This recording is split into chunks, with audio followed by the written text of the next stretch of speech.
Qu'est-ce qu'il y a? Ça va pas?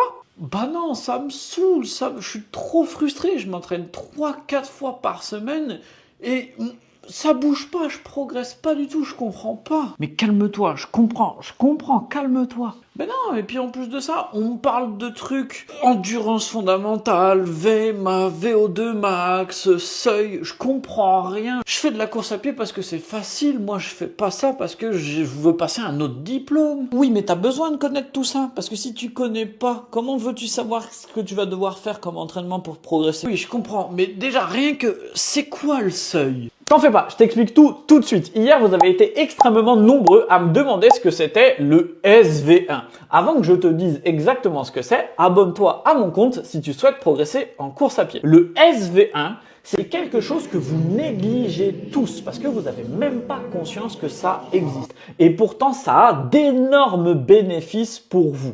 Premièrement, vous allez pouvoir gagner en résistance musculaire et donc avoir beaucoup moins de difficultés à finir vos séances d'intervalle et vos courses longues comme le 10 km, le semi-marathon et le marathon.